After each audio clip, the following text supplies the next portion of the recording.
ചലച്ചിത്രോത്സവങ്ങളിൽ ഏറ്റവും പ്രശസ്തമാണ് കാൻ ചലച്ചിത്രമേള. ഫാഷൻ ട്രെൻഡുകൾക്കും വസ്ത്രപരീക്ഷണങ്ങൾക്കും പേരുകേട്ട വേദി കൂടിയാണ് കാൻ ഫിലിം ഫെസ്റ്റിവൽ. ലോകോത്തര സിനിമകൾ പ്രദർശിപ്പിക്കുന്നതിനോടൊപ്പം റെഡ് കാർപ്പറ്റിൽ താരങ്ങൾ എത്തുന്നതും ആരാധകർ ഏറെ ആവേശത്തോടെയാണ് കാണുന്നത്. ശരീരഭംഗി കൂടി പ്രദർശിപ്പിക്കുന്നതിനുള്ള വേദിയായി പലപ്പോഴും കാൻ ചലച്ചിത്രമേള മാറാറുണ്ട്. അവാർഡ് ചടങ്ങുകൾക്ക് എത്തുന്ന താരങ്ങളുടെ വസ്ത്രങ്ങൾ ചർച്ചയാവാറുമുണ്ട്. ശരീരം മുഴുവനും കാണുന്ന സഭ്യമല്ലാത്ത വസ്ത്രങ്ങൾ ധരിച്ച് പലരും റെഡ് കാർപ്പറ്റിൽ എത്തുന്നതും സാധാരണ കാഴ്ചയാണ്. ആഗോള മാധ്യമങ്ങൾ ഒത്തുകൂടുന്ന വേദി കൂടി ആയതിനാൽ കാൻ ഫിലിം ഫെസ്റ്റിവൽ ലോകം മുഴുവൻ ചർച്ചയാവാറുണ്ട്.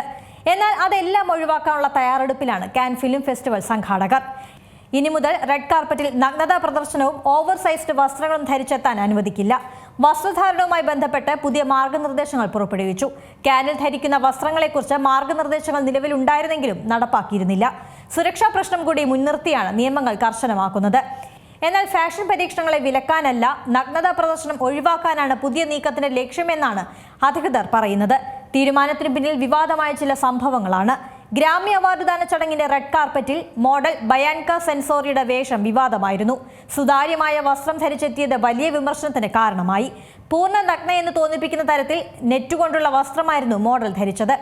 2022 യുക്രൈനെ അനുകൂലിച്ച് ഒരു സ്ത്രീ മാറുമറയ്ക്കാതെ യുക്രൈൻ പതാകയുടെ പെയിന്റ് അടിച്ച് പ്രതിഷേധിച്ചതും ചർച്ചയായിരുന്നു. ഈ സംഭവങ്ങളാണ് നഗ്നതാ പ്രദർശനം നിരോധിക്കാൻ കാരണം. ഓവർ സൈസ്ഡ് വസ്ത്രങ്ങളും കാനിൽ നിരോധിച്ചു.